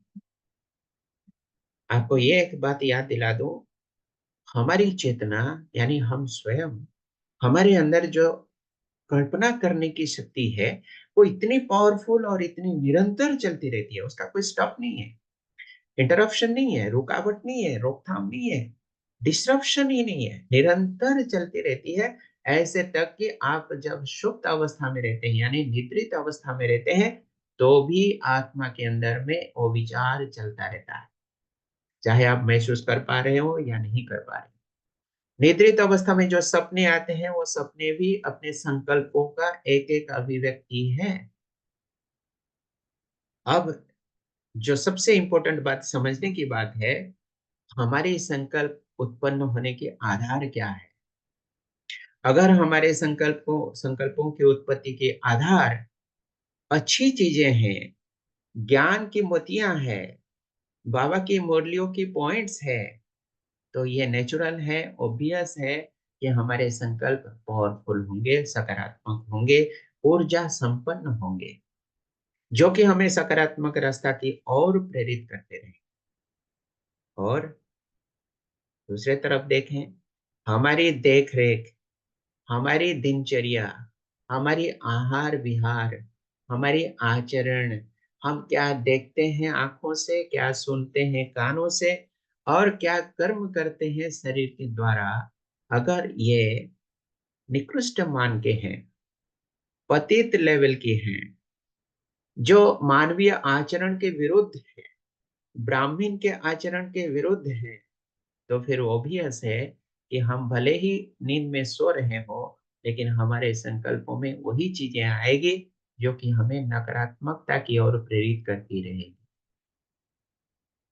हम ये बात को इसलिए शेयर कर रहे हैं कि ड्रामा के अंदर अचल अडोल स्थिति के रूप में रहना और ड्रामा को दृष्टा के रूप में देखने की काबिलियत लाना, प्राप्त करना, उसके लिए यही आधार है, नींव है, फाउंडेशन है कि हमारी दिनचर्या, हमारी नजरिया, हमारी दृष्टिकोण, हमारी कम्युनिकेशन प्रोसेस, हमारी एक्टिविटीज, रोज की कर्म, ये सब व्यवस्थित हो और ईश्वरीय ज्ञान के अनुकूल हो, मुरली के ज्ञान के आधारित हो। तब हम ड्रामा को दृष्टा के रूप में देख सकते हैं। नहीं तो हमारे अंदर में प्रतिक्रिया आना स्वाभाविक है, ऐसा क्यों हुआ, ये व्यक्ति ने मुझे ऐसा क्यों कहा। बाबा की मुरली का महावाक्य है, प्रसन्न चित्त बनोगे तो प्रश्न समाप्त हो जाएगा। प्रश्न चित्त के बजाय प्रसन्न चित्त बन जाओ। प्रसन्न तभी हम बन सकते हैं जब हम दृष्टा के रूप में निर्लिप्त भाव से उसको देखें, इस ऐश्वर्य को देखने का कोशिश करें, प्रयास करें। ऐश्वर्य हमेशा आनंद प्रदायक होता है। जब हम उसमें अपने को जड़ित कर लेते हैं, कभी कभी तो इतना जकड़ जाते हैं कि वो हमारे अंदर में बहुत गहराई की प्रतिक्रिया पैदा कर लेते हैं। इस ड्रामा की और कुछ खासियत है। आप नीचे में जो छवि देख रहे हैं वो क्या है? कैसे लग रहा है आपको? ये जो महल आप देख रहे हैं, कैसा महल है ये? कोई आइडिया है? सत्युगी सत्युगी जी, सतयुग का ये महल है। तो हम सब भी ब्राह्मण आत्माओं के लिए ये जो पुरुषोत्तम संगम युग चल रहा है, ऑस्पिशियस कन्फ्लुएंस एज हम कहते हैं इसको, जो एक ट्रांजिशन फेज है, पुरानी स्थिति से नई स्थिति की ओर ट्रांसफॉर्मेशन यानी रूपांतरीकरण होने का, अपनी स्थिति को अपग्रेड करने का, चेतना का विकास करने का। तो यही समय है जब हम योग के द्वारा आत्मिक स्थिति को और विकास की ओर ले जाते हैं। और जो पावर हाउस है, सुप्रीम पावर है, अलमाइटी अथॉरिटी है, जो कि ज्ञान का, शक्ति का भंडार है, जिसका कोई सीमा नहीं होता, अंत नहीं होता, अनंत शक्ति का सागर है, अक्षय शक्ति का सोर्स है, उनके साथ हम कनेक्ट होते हैं तो हमें इस तरह की शक्तियां प्राप्त होती है। और फिर आत्मा के अंदर में वो शक्तियां जब संचरित होती रहती है, इस तरह का सोने के महल जो कि सतयुग की परिकल्पना में बताई जाती है, गोल्डन एज, जिसका हम लोग अभी पुनः स्थापना करने के प्रयास करते हैं। ईश्वरीय महावाक्य के अनुसार हम बाबा के राइट हैंड चिल्ड्रन हैं। राइट हैंड चिल्ड्रन वही काम करते हैं जो बाबा की सत्यों की दैवी राजधानी की स्थापना के कार्य में मददगार बनते हैं। तो एक एक करके देखेंगे कि इस ड्रामा में इसके क्या क्या फीचर्स हैं। पहला feature, it is pre destined, पूर्व निर्धारित है और कुछ भी अचानक नहीं होता। हमें लगता है कि अचानक ये हो गया, कोई व्यक्ति का जन्म होना या कोई व्यक्ति का मौत होना, परिस्थितियां उलट पलट हो जाना, प्रकृति में कुछ ऐसी लीलाएं घटनाएं हो जाना, चाहे वो सुनामी हो, आंधी तूफान हो, बाढ़ हो, भूकंप हो, कुछ भी हो, प्राकृतिक आपदाएं, सब कुछ पूर्व निर्धारित है, जो कि घटनाक्रम में पुनः रिपीट होती रहती है। सृष्टि चक्र के नियमों के अनुसार रिपीट होती रहती है, इसलिए इसमें कोई भी चीज अचानक नहीं है, संयोग से नहीं है, बाई चांस नहीं है। हर आत्मा की भूमिका पहले से तय है, ये ना क्रिएट हो रही है, ना उसमें कोई कटशट हो रही है। कोई सीन को आप ओमिट नहीं कर सकते हैं, कोई नई सीन उसमें जोड़ भी नहीं सकते हैं। बनी बनाई ड्रामा, बनी बनाई सीन सिर्फ दृष्टा के रूप में, ऑडियंस के रूप में देखते रहना है। और हमेशा ये कल्याणकारी ही होता है। हर व्यक्ति, हर आत्मा के लिए, मनुष्य आत्माओं के लिए कल्याणकारी है, बाबा ने कह दिया। भले हमें वो कितना भी निगेटिव क्यों नहीं दिख रहा हो, कितना विरोधी परिस्थिति हमें दिख रहा हो, लेकिन फिर भी उसमें कल्याण छिपा हुआ रहता है लंबे समय के उपरांत, तो जो हमें पता चलता है। और ये कभी बनाया नहीं गया, अनंत है, आदि और अंत नहीं है जिसका, ये उसी तरह का एक नेवर एंडिंग साइक्लिकल यानी चक्रीय चक्र विधि से ये चलती रहती है, पुनः रिपीट होती रहती है, खूबू रिपीट होती है, 100% सेम टू सेम रिपीट होती रहती है, नो चेंज। और इसमें समझने के लिए बाबा ने 4 युगों का वर्णन किया। मुरली में हम लोग रोज सुनते रहते हैं। क्या क्या युग है, कोई बताएं? पूरे कल्प में कितने युग है, क्या क्या युग है? सभी ज्ञानी आत्माएं बैठे हैं, बताइए। सत्युग सत्युग त्रेता द्वापर कलयुग एंड संगम युग। जी, बहुत अच्छा। सतयुग, त्रेता युग, द्वापर युग और कलयुग। और हर युग की उम्र 1250 साल का होता है। कुल मिलाकर 4 युग और 1250 साल, कुल मिलाकर कितना हुआ? कुल 5,000 अवधि वर्ष कितनी? का है। 5,000। 5,000 वर्ष। 5000 वर्ष, बहुत अच्छा। तो साइकिल रिपीट्स आइडेंटिकली यानी समान रूप से, ये चक्रीय विधि से चलती रहती है और 5000 वर्ष में ये रिपीट होती रहती है। अब हमें ड्रामा के ऊपर मास्टर करना है, यानी ड्रामा को परफेक्टली समझने की आवश्यकता है। नाटक में निपुणता प्राप्त करेंगे तब हम नाटक को पूरी तरह से समझ सके बोल के बोल पाएंगे। निपुणता प्राप्त कैसे करेंगे? जो बाबा का ज्ञान है, दर्शन है, जो बाबा की अव्यक्त मूर्तियां है, वो ज्ञान का भंडार है, अनमोल ज्ञान के खजाने हैं। ऐसे शब्द संयोजन और ऐसे जो कंटेंट है, अव्यक्त मूर्तियां खास करके मैं बता रहा हूँ, और ऐसे कंटेंट शायद आपको दुनिया में किसी दूसरे लिटरेचर में मिलेगा ही नहीं। मुझे बाबा का ज्ञान मिला 1986 साल। उस समय मेरी उम्र 16 साल सिर्फ, यानी आज से लगभग 40 साल पहले की घटना में बता रहा हूँ। ज्ञान इतनी अच्छी लगी है कि चुंबकीय शक्ति की तरह मुझे खींचने लगी उस समय। इतनी कम उम्र में, जो जिस समय आप कह सकते हैं कि ह्यूमन लाइफ में मैच्योरिटी क्या है मुझे पता ही नहीं था।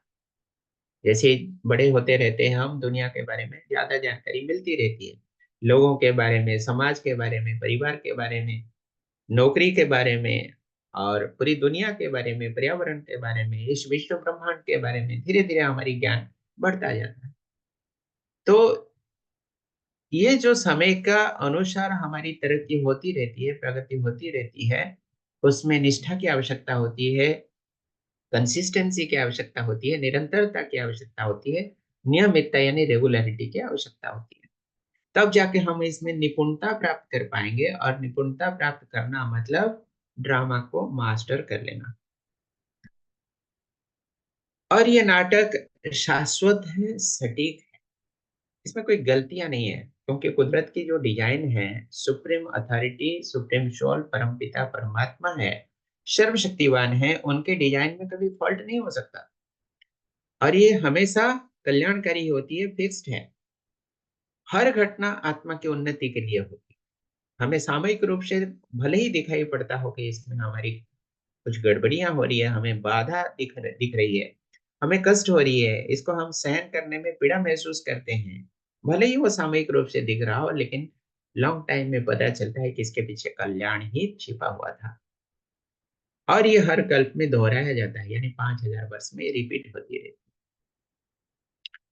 और जैसे अभी मैंने कहा कि ये जो समय अभी चल रहा है, ये है पुरुषोत्तम संगम युग। संगम युग यानी ट्रांजिशन फेज, एक स्थिति से दूसरी स्थिति की ओर ये परिवर्तन का पर्याय है। और कौन सी परिवर्तन? डाइटीहुड यानी देवत्व की प्राप्ति करने के लिए। देवत्व यानी डिविनिटी। कहावत है कि every human soul is divine and that divinity needs to be manifested. अर्थात हर मानव की आत्मा देवतुल्य है, लेकिन उस देवत्व को परिप्रकाश करने की आवश्यकता है, मैनिफेस्टेशन यानी अभिव्यक्त करने की आवश्यकता है। और हम इस ब्रह्म के अंदर में समाहित हैं, इसलिए हमेशा हम पूर्णता की ओर प्रेरित हैं। ये ब्रह्म सत्ता जो है ये पूर्ण है, इसमें ना आप कुछ जोड़ सकते हैं, ना आप कुछ घटा सकते हैं। तो ये ब्रह्म यानी महाशून्य के अंदर में हम लोग जड़ और चैतन्य, ये दोनों की सह अस्तित्व के रूप में अपने आप को व्यक्त करते रहते हैं। Human being is the manifestation of coexistence of two realities, यानी दो वास्तविकताओं की सह अस्तित्व है। एक है शरीर और दूसरी है चेतना। शरीर हो गया जड़ और चेतना हो गया चेतना हो गया आत्मा। आत्मा है चेतन। अब ये दोनों जब सह अस्तित्व के रूप में प्रकटन होते हैं, उसको हम मानव कहते हैं। मानव का शरीर और उसको चलाने वाली एक चैतन्य शक्ति, और यही शक्ति के अंदर में वो पोटेंशियल है जो कि डिविनिटी की ओर हमें ले जा सकती है। शरीर साधन मात्र है। हमारे शरीर है इसलिए हम योग कर पा रहे हैं, हमारे शरीर के अंगों के द्वारा हम स्थूल कर्म कर पा रहे हैं, शरीर के अंगों के द्वारा हम बोल चाल कर पा रहे हैं, शरीर के अंगों के द्वारा, मस्तिष्क के द्वारा, आंखों के द्वारा, हमारे नर्वस सिस्टम के द्वारा, जो कि स्थूल है, उसके द्वारा ही हमारे अंदर संकल्पों की संरचना हो पा रही है, जिसको हम मोटे तौर पे कहते हैं कि ब्रेन की कैपेसिटी है। ब्रेन भी स्थूल है, वो भी मेटेरियल है, पदार्थ है, वो भी जड़ है। उसके अंदर और सूक्ष्म रूप से अगर देखें, जो नर्वस सिस्टम के अंदर आती है, एक एक कण को हम कहते हैं न्यूरॉन्स। वो न्यूरॉन भी सूक्ष्म है, लेकिन मेटेरियल वस्तु है, पदार्थ है, लेकिन हम उससे परे, बियॉन्ड द मैटर। इसलिए कभी कभी फिलोसोफर्स ने इसको बियॉन्ड द मैटर यानी एंटी मैटर भी कहा, यानी वस्तु नहीं है, पदार्थ नहीं है, और उसको देखा नहीं जा सकता, इन चमड़ी के आंखों से देख नहीं सकते। और सूक्ष्म चीज को देखने के लिए हम माइक्रोस्कोप की इस्तेमाल करते हैं पैथोलॉजिकल लेबोरेटरी में। इलेक्ट्रॉन माइक्रोस्कोप भी आने लगा है। सूक्ष्म से सूक्ष्म चीज को देखने के लिए हम उसको इस्तेमाल करते हैं, फिर भी हम चेतना को नहीं देख पाए हैं अभी तक, क्योंकि चेतना सूक्ष्म कण नहीं है। चेतना चेतना ही है, जो कि मैटर से परे है, और उसी के अंदर वो पोटेंशियल है देवत्व को प्राप्त करने की, जो कि सबसे अनमोल समय अभी चल रही है, पुरुषोत्तम संगम युग चल रही है। कैसे प्राप्त करें? आध्यात्मिक ऊर्जा के द्वारा, जो कि हमें राजयोग की प्रैक्टिस के द्वारा प्राप्त होती है। हम अपने आप को कनेक्ट कर लेते हैं सुप्रीम सोर्स ऑफ एनर्जी के साथ, जो शक्तियों का भंडार है और अक्षय है। जितनी भी शक्तियां आप उनसे लें, परमपिता परमात्मा से, शक्तियां कभी क्षय नहीं होती है, नष्ट नहीं होती है, खत्म नहीं होती है। सारी मनुष्य आत्माएं, पूरे विश्व की सारी मनुष्य आत्माएं परमपिता परमात्मा से शक्तियां लेते रहेंगे, निरंतर भी लेते रहेंगे, तो भी वो जैसे थे वैसे ही रहेंगे। इसलिए उनको कहा जाता है कि वो संपूर्ण है। संपूर्णता की, पूर्णता की शक्ति के द्वारा हम ऊर्जित होने के कारण पूर्णता की ओर हमेशा प्रेरित होते रहते हैं। ध्यान से सुनिए मैं क्या बोल रहा हूं। जो परमपिता परमात्मा है, सर्वशक्ति संपन्न है, संपन्नता है उनके अंदर। उनकी खासियत है कि वो संपन्न है, हर गुण, हर चीजों में वो संपन्न है। ज्ञान की संपन्नता, शक्ति की संपन्नता, आनंद की संपन्नता। जैसे हम कहते हैं ना, आनंद के सागर, सुख के सागर, शक्ति के सागर, ज्ञान की सागर, मतलब वो संपन्न है, भरपूर है। उसमें और जोड़ा नहीं जा सकता, घटा नहीं जा सकता। आप जितना भी लेंगे फिर भी घटेगा नहीं। इसलिए हम उनको कहते हैं कि वो संपूर्ण है, यानी कंप्लीटनेस। और हम सब जो कि इनकम्प्लीट है, क्योंकि हम मनुष्य आत्माएं हैं, वो परमात्मा है। आत्मा का परम स्वरूप यानी सर्वोच्च शिखर पे जो पहुंच चुका है, इसलिए उसका नाम है परमपिता, परमात्मा है। हम उस लेवल तक पहुंचने का पहले इनकम्प्लीट है, इसलिए हम उनसे शक्ति लेने के लिए प्रयास करते हैं, पुरुषार्थ करते हैं, तपस्या करते हैं, और उनसे शक्ति प्राप्त करते हुए हम निरंतर हर क्षण पूर्णता की ओर आगे बढ़ते रहते हैं। इसलिए पूर्णता की ऊर्जा में ऊर्जित होने के कारण, गर्भित होने के कारण, हम पूर्णता की प्राप्ति के लिए निरंतर प्रेरित होते रहते हैं। और वो समय अभी चल रही है, और अभी चल रही है। उसके अंदर में सबसे अनमोल समय, प्रकृष्ट समय, वो है अमृत वेला। ये कौन सा समय है अमृत वेला? कोई बताए? आत्मिक जुड़ाव का श्रेष्ठ समय है, श्रेष्ठतम समय है, श्रेष्ठता की प्राप्ति की जो अनमोल समय। जी, सुबह सुबह 4 बजे। हाँ, सुबह के समय जो अमृत वेला, यानी अमृत की बारिश होती रहती है उस समय, ज्ञान की खजानों की बारिश होती रहती है। कहाँ से? परमधाम से। और उस समय अगर ये स्थूल वातावरण भी आप देखें, मोटे तौर पे देखें, तो उस समय हमारी परिवेश भी शांत रहता है, आवाज से परे रहते हैं। जो सूक्ष्म कण होते हैं ये परिवेश के, वो सब सेटल डाउन हो जाते हैं, और अक्षर करके परिवेश शांत और शुद्ध होता है, पवित्र होता है। ऐसी स्थिति में जब हम परमपिता से कनेक्शन जोड़ने की प्रयास करते हैं, तो तुरंत कनेक्शन बन ही जाता है। और सिर्फ कनेक्शन नहीं बनता, वो निरंतर बना हुआ रहता है, टूटता नहीं है। कनेक्टिविटी बड़ी स्ट्रांग होती है, और पावर ट्रांसमिशन सिस्टम बहुत तगड़ा होता है, इंटेंस होता है। पावर ट्रांसमिशन क्या है? परम पिता से आत्मा तक, यानी अपने बच्चों तक, ये शक्तियों का जो प्रवाह है वो बहुत शक्तिशाली होती है। इसको सपोर्ट करने वाली कुछ ऐसी बातें हैं जो कि हमारी भोजन के द्वारा प्राप्त होती है। आपको पता है मानव ही ऐसा एक प्राणी है आज के दिन में जो सब कुछ खा लेता है। प्लांट सोर्सेस और एनिमल सोर्सेस, ये दो ही अक्सर करके major sources of human food होता है। तो प्लांट सोर्सेस यानी साग सब्जियां हैं जो कि पेड़ पौधे वनस्पतियों से मिलती है, और जो एनिमल सोर्स है यानी जो पशु पक्षी हैं उनके जो मांसाहार करने लगे हैं लोग। तो विज्ञान के आधार पर अगर देखें तो मानव शरीर की जो संरचना है वो मांसाहार के लिए सुटेबल नहीं है, लेकिन फिर भी मानव अपने आचरण को सही ढंग से न समझने के कारण, भ्रम के कारण, अपनी अस्तित्व को सही तरीके से न समझ पाने के कारण आज सब कुछ खाने लगा है। प्लांट फूड और एनिमल फूड, यानी veg food, non veg food. आपको पता है नॉन वेज फूड में क्या क्या नुकसान होती है।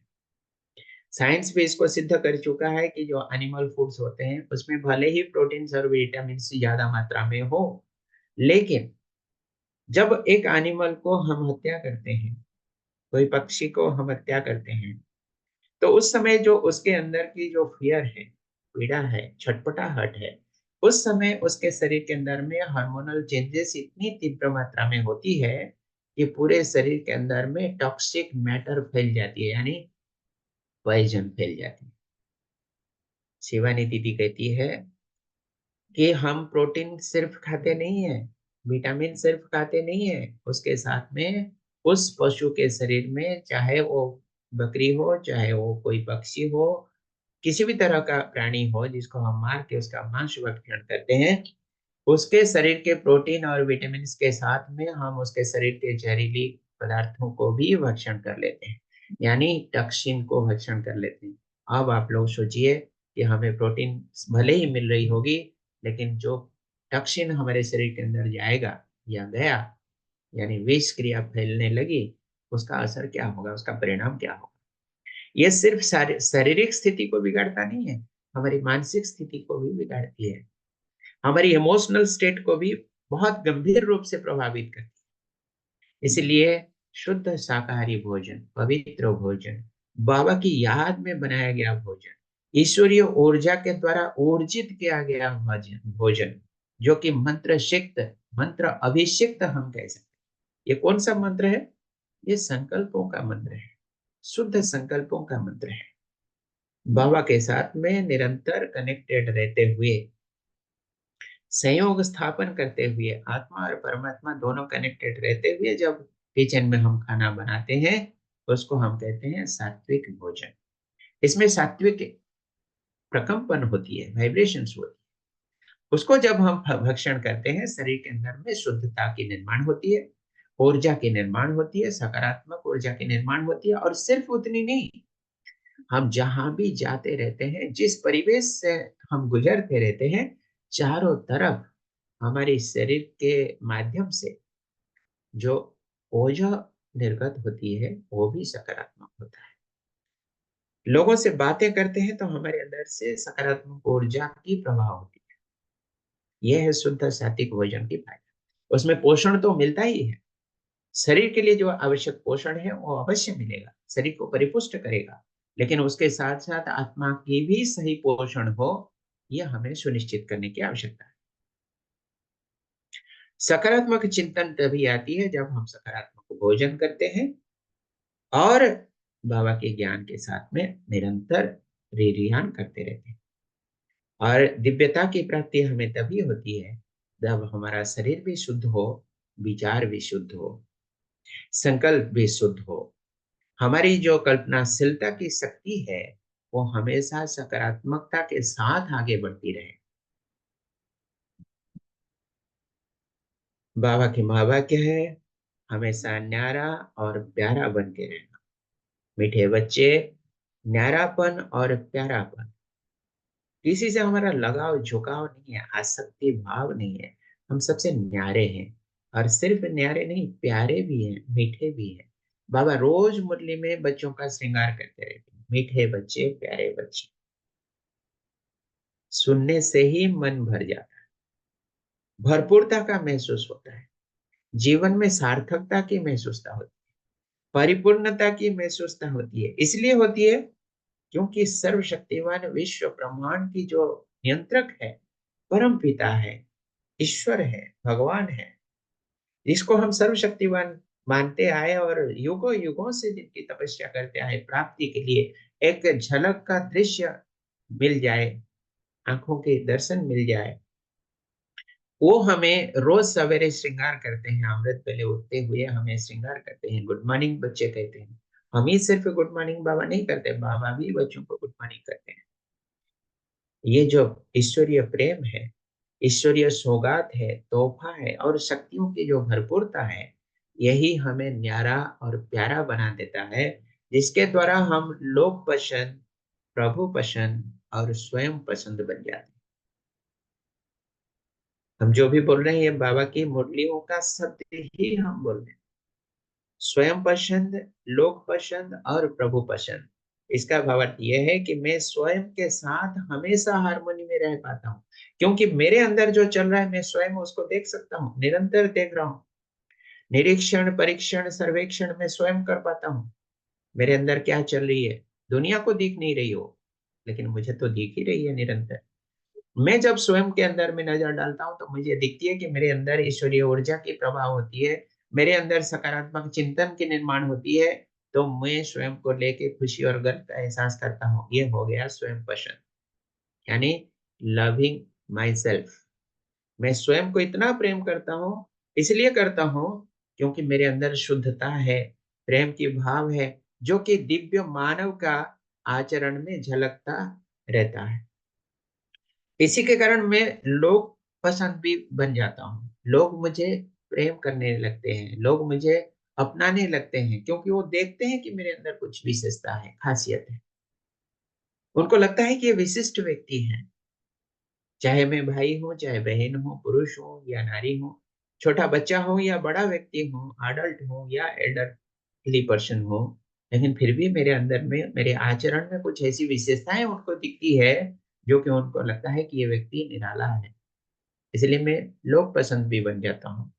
और इतनी सारी खासियत होने के कारण और जो शक्तियां मुझे स्वयं परमपिता परमात्मा से प्राप्त होती है, उनके नजर में भी मैं विशिष्ट बच्चा बन जाता हूँ, क्योंकि उन्हीं का दिया हुआ गुण मैंने धारण कर लिया।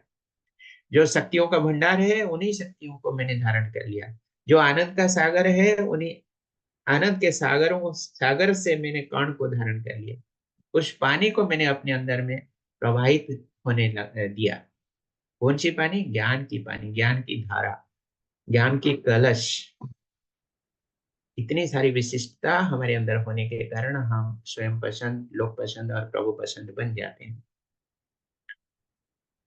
अब यहाँ पर एक नया मोड में हम आपको ले चलने वाले हैं, play your role with balance.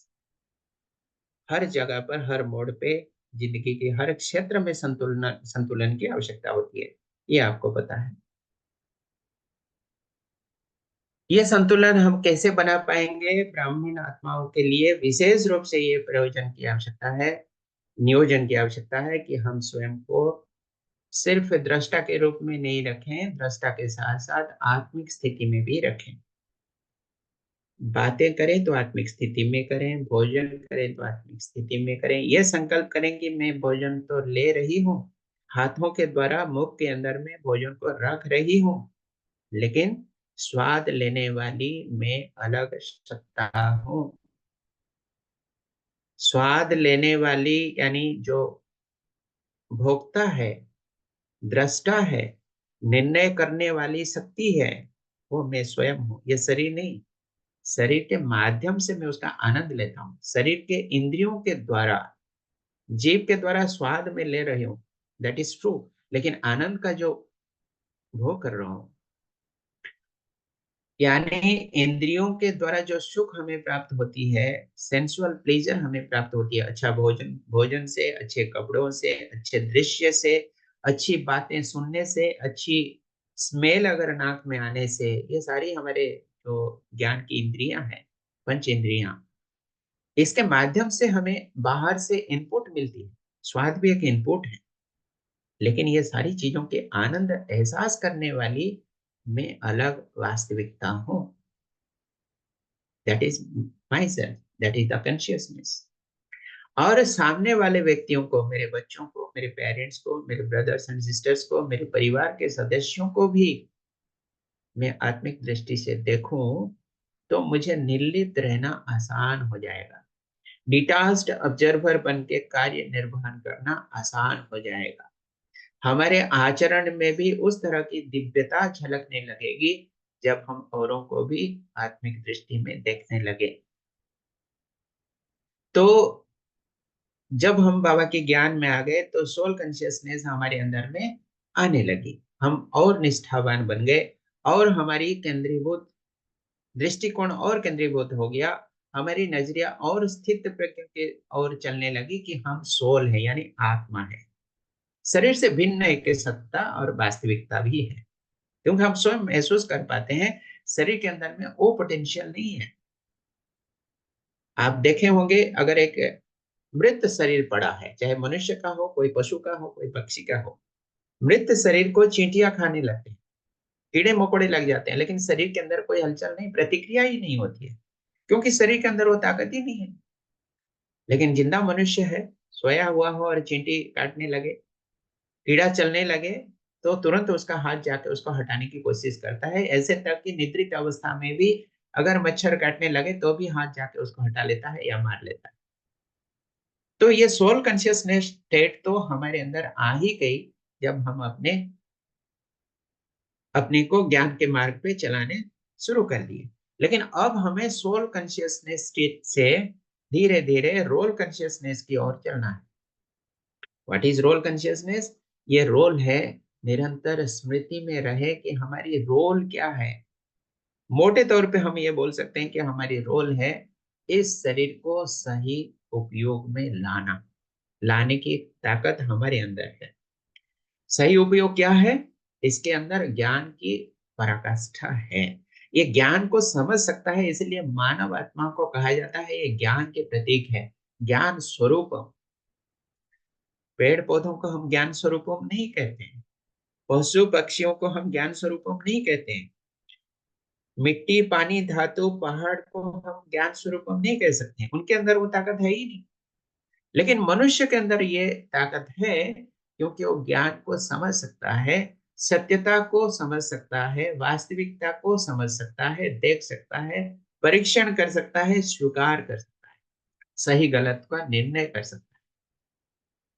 अगर हम इस फुल पोटेंशियल यानी हमारे अंदर की जो कैपेसिटी है उसको पूर्णता की ओर विकसित कर लिए, संपूर्ण रूप से विकसित कर लिए, तब हम कहेंगे कि हमारी रोल कॉन्शियसनेस तो आ ही गई। सिर्फ उतने में हम सीमित नहीं रहे, उसको फुलफिल कर लिया, यानी परिपूर्ण कर लिया। तब हमें लगेगा कि हमारी जीवन सार्थक हो गई, सफल हो गई और संपन्न हो गया। बाबा का महावाक्य है, संपूर्णता की ओर चलना, संपन्नता की ओर चलना। तो ये दोनों चीजें हमारी ब्राह्मण जीवन के लिए महत्वपूर्ण है, सोल कॉन्शियसनेस स्टेट और रोल कॉन्शियसनेस एक्शन। कर्मों में हमारी रोल क्या है, हमारी जिम्मेदारियां क्या है। बाबा के राइट हैंड चिल्ड्रन, सभी सर्विसेबल चिल्ड्रन होने के कारण फिर से सतयोगी दैवी राजधानी की पुनः स्थापना के इंस्ट्रूमेंटल रोल हमारे हाथ में बाबा ने दिया। आज हम लोग जो कुछ भी कर रहे हैं उसका एक ये छोटा सा पार्ट है, एक अभिन्न अंग है। चाहे आप मेरी बात को सुन रहे हो, मैं बोल रहा हूँ, एक कॉमन प्लेटफॉर्म पे, कॉमन फोरम पे हम कुछ भी आज शेयर कर रहे हैं, उसके पीछे जो एंड ऑब्जेक्टिव है, फाइनल ऑब्जेक्टिव है, वो यही है कि हम ईश्वरीय कार्य में, स्थापना के कार्य में सहयोगी बन के कार्य कर रहे हैं। जी, मेरा दीदी कुछ कह रही है। हाँ, क्वेश्चन है भाई जी। जी अ, आपने कहा बैलेंस से जीना है, तो जी बाबा भी कहते हैं सोल कॉन्शियस और रोल कॉन्शियस में डिफरेंस कैसे पता चले? तो जी, डिफरेंस नहीं पता चलेगा तो हम बैलेंस नहीं कर पाएंगे ना। वेरी गुड, बहुत बहुत अच्छा प्रश्न है। हमारी रोल को पहले डिफाइन करनी पड़ेगी कि हमें क्या करना चाहिए। मैं हमेशा लोगों को कहता रहता हूं कि आज की दुनिया में सिर्फ और सिर्फ 3 प्रकार की भय है, 3 ही भय, यानी फियर। मानव का नेचर ऐसा है कि वो हमेशा भय मुक्त जीवन जीना चाहता है, भय युक्त नहीं। मैं दोहरा रहा हूं, आई रिपीट, मनुष्य हमेशा भय मुक्त जीवन जीना चाहता है, पल भर का भय भी उसको स्वीकार्य नहीं है। लेकिन आज की दुनिया में आप देखें तो सबसे ज्यादा भयभीत प्राणी अगर दुनिया में है तो वो मानव ही है। और 3 तरह की जो भय है, वो एक नंबर भय है नेचुरल कैलामिटीज, यानी प्राकृतिक आपदाएं, जिसके ऊपर मानव का नियंत्रण लगभग नहीं है।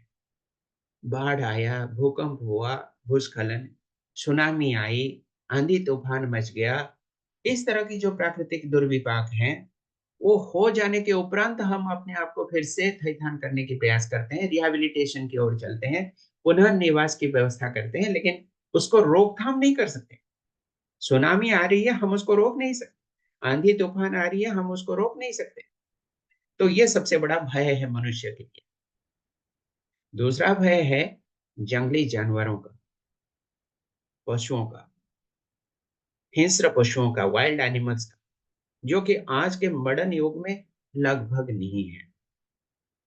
क्योंकि अर्बनाइजेशन, इंडस्ट्रियलाइजेशन, सिविलाइजेशन, शहरीकरण, और जिस तरह से हम सभ्यता को आगे की ओर ले चलते हैं, scientific investigation, research and developmental projects चलते रहते हैं, सड़कें बनाई जाती है, कंक्रीट बिल्डिंग्स, नई नई बिल्डिंग्स बनाई जाती है, तो जंगल लगभग नष्ट होता जा रहा है और जंगली जानवरों का भय नहीं के बराबर रह गया।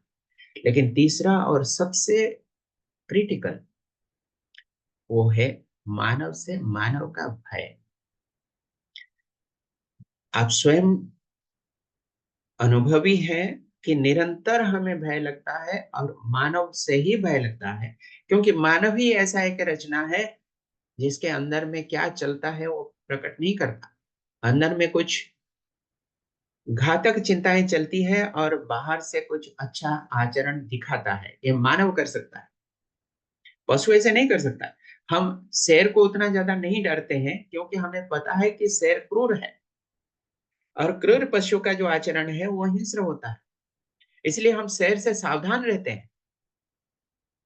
लेकिन मानव ऐसे क्रूर बन सकता है, शेर से भी और घातक बन सकता है, ये हमें पता ही नहीं चलता। उसको देख के, उसके बातों से भी पता नहीं चलता, उसके आचरण से भी पता नहीं चलता, लेकिन अंदर में उसका संकल्प कभी चलता रहता है हिंसात्मक, जो कि बाहर से वो दिखाता नहीं है, लेकिन कार्य में कर लेता है। इसीलिए मानव का मानव से सबसे ज्यादा भय है।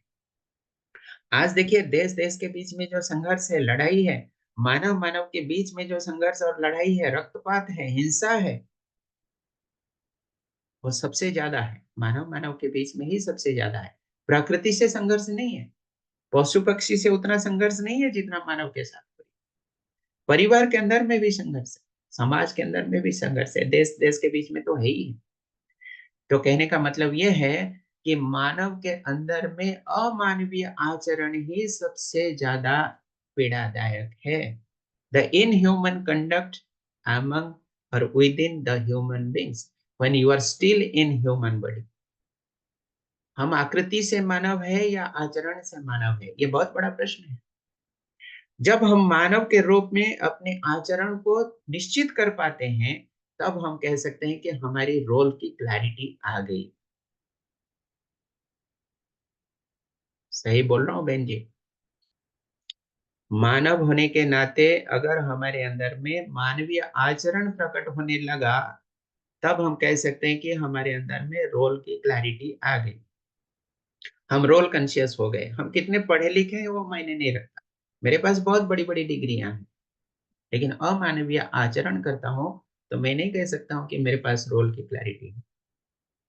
मानव शरीर के साथ में मानवीय आचरण को दिखा पाना, व्यक्त कर पाना, सही गलत की निर्णय कर पाना, यह है रोल की क्लैरिटी, रोल कॉन्शियसनेस। ये नंबर 1 में आती है, फोर फ्रंट में आती है। उसके बाद फिर बात की बात आती है। बात की बात में क्या है? हमारी नौकरी, हमारी व्यवसाय, हमारी खेती में करने वाले जो कार्य, सड़क में दौड़ने का कार्य, उसकी मेहनत, आपसी इंटरेक्शन, कोऑपरेशन, जो कुछ हम करते हैं मनुष्य के साथ, प्रकृति के साथ, वो सब कुछ बाद में आता है। पहले एक नंबर में आता है हमारा मानवीय आचरण। मानव के अंदर में क्या संस्कार होनी चाहिए, definite conduct of human beings. और वो तभी शुद्ध होता है, परिपक्व होता है, डिविनिटी तभी प्रकट होती है जब हम ईश्वरीय ऊर्जा को अपने अंदर में स्थानित करते हैं, अपने आप को ऊर्जित करने के प्रयास करते हैं। अपने आप को मतलब अपनी चेतना। ये हो गई रोल की क्लैरिटी। बहन जी समझा पाया, मैं क्लियर कर पाया? जी जी भाई जी, समझ में तो आ गया। और क्योंकि हम बाबा की मावा की रोज सुनते हैं तो हमारी समझ में तो आ गया। लेकिन जी दुनिया दुनिया में रहते हुए और नॉट जस्ट विथ बी के फैमिली, लेकिन बाहर जी की दुनिया के साथ में भी डील करते हुए इसका जी जो बैलेंस है, तो जी मतलब कब कब हमको उसको ड्रामा को इस तरह से ले कि कल्याणकारी है, sit back and detach, stay जी। डिटैच्ड, कब हमारा रोल एक्शन करने के लिए है, that is little bit confusing. Very good question. देखिए, हम परिवार के साथ, समाज के साथ इंटरेक्शन किए बिना जी नहीं सकते, दैट इज ट्रू। लेकिन एक सिद्धांत के रूप में, एक महामंत्र के रूप में क्या हम इसको अपना सकते हैं कि चारों तरफ अगर हमारे कांटे ही कांटे हैं और हम कांटों को हटाने लग गए। कांटा मैं किसको कह रहा हूं, किसके रेफरेंस में कह रहा हूं? परिस्थितियां हमारे अनुकूल नहीं है, लोगों के आचरण हमारे अनुकूल नहीं है, लोग हमें सपोर्ट नहीं करते हैं,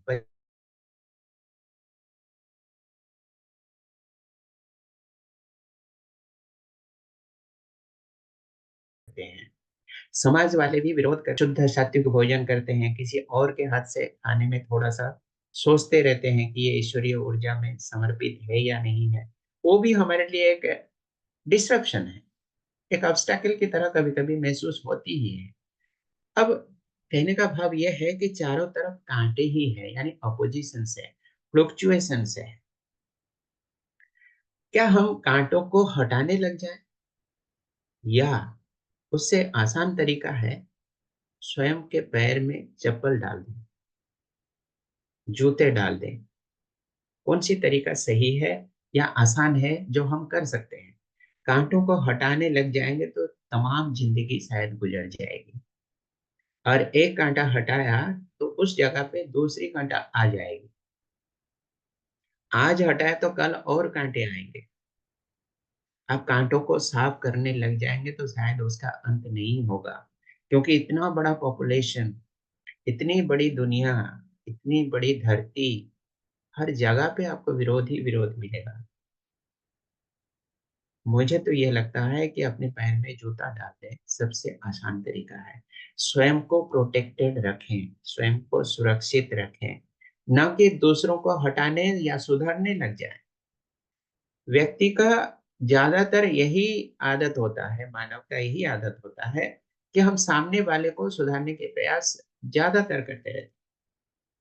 जैसे ही हमें लगे कि इसका आचरण, इसकी बातें हमें ठीक ठाक नहीं लगता, हमारे अनुकूल नहीं होता, तो फिर हम उसको एडवाइस करना शुरू कर देते हैं, काउंसलिंग करना शुरू कर देते हैं, गाइड करना शुरू कर देते हैं। छोटे बच्चे हैं तो ताकीद करना शुरू कर देते हैं, बड़े हैं तो भी उनसे दूर हो जाते हैं, हट के रहने की कोशिश करते हैं, ऐसे तक कि रिश्तों को तोड़ भी देते हैं। लेकिन उससे शायद आसान तरीका यह है कि हम सभी के साथ हैं, सभी के बातों को सुनते हैं, सभी के साथ में मधुर रिश्ता निभाते हैं, लेकिन अपने आप को निर्लिप्त रखते हैं। यानी डिटाच्ड अटैचमेंट वही हमारे लिए प्रोटेक्टिव शूज है, सुरक्षा कवच है, वही जूता हमें निरंतर पहन के रखना है। ये है रोल की क्लैरिटी, रोल कॉन्शियसनेस। वरना समाज छोड़ के हम कहाँ जाएंगे, परिवार छोड़ के हम कहाँ जाएंगे, ऑफिस छोड़ के हम कहाँ जाएंगे, अगर नौकरी करते हैं तो, व्यवसाय करते हैं तो कस्टमर को छोड़ के, लोगों को छोड़ के, कॉमन पीपल को छोड़ के हम कहाँ जाएंगे? That's not possible. लेकिन सभीयों से हम अपने को सुरक्षित रख पाए, उसके लिए बेस्ट प्रिंसिपल यही है कि मेरा रोल मेरे लिए क्लियर है। मैं मानव हूँ, मानवीय आचरण के साथ में जीवन जीता हूँ, और मानवीय आचरण का सर्वोच्च शिखर है, श्रेष्ठतम सीमा है कि मेरे अंदर में ईश्वरीय ऊर्जा को प्रवाहित होने देना। तो रोल कॉन्शियसनेस और सोल कॉन्शियसनेस दोनों एक इंटीग्रल टू ईच अदर आप कह सकते हैं। एक के बिना दूसरा अधूरा है कह सकते हैं, और ब्राह्मण जीवन के लिए तो ये दोनों अनिवार्य है। तो समय को नजर में रख के हम स्क्रीन शेयर को यहीं पे अंत करते हैं। अगर और कोई प्रश्न हो तो, और 2 मिनट बची है, आपसे हम प्रश्न ले सकते हैं। लेकिन अंत करने का पहले हम एक छोटा सा रिक्वेस्ट करेंगे आप लोगों से।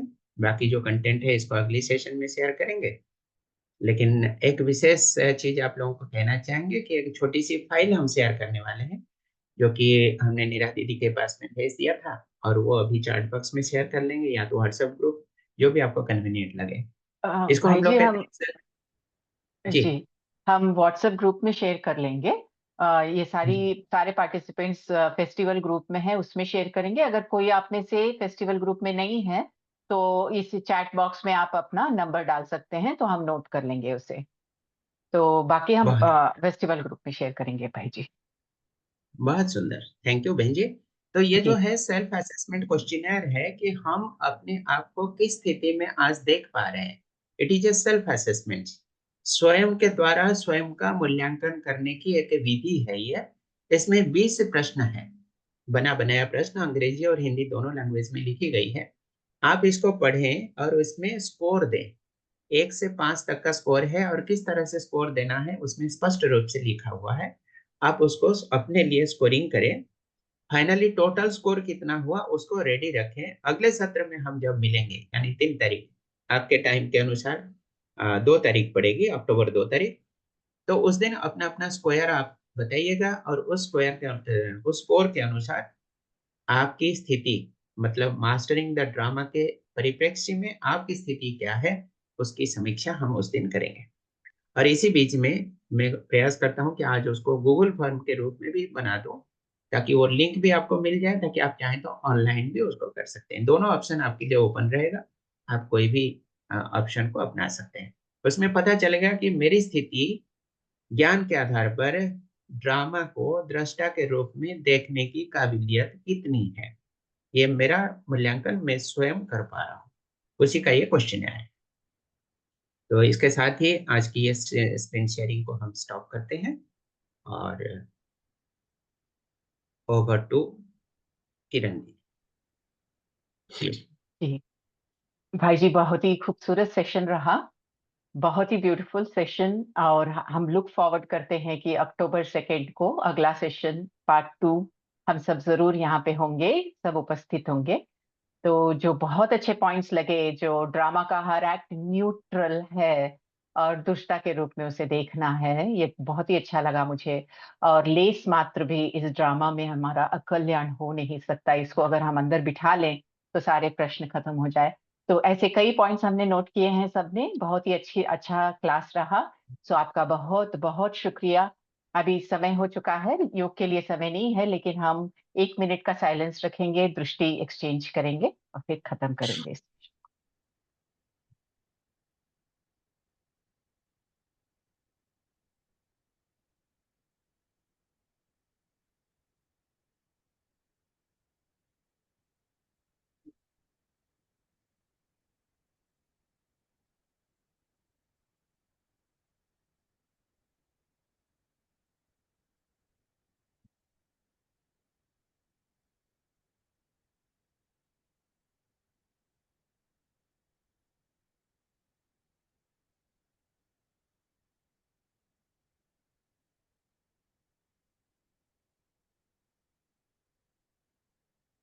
ओम शांति। थैंक यू भाई जी। थैंक यू सभी को जुड़ने के लिए। ओम शांति। सभी को धन्यवाद। ओम शांति।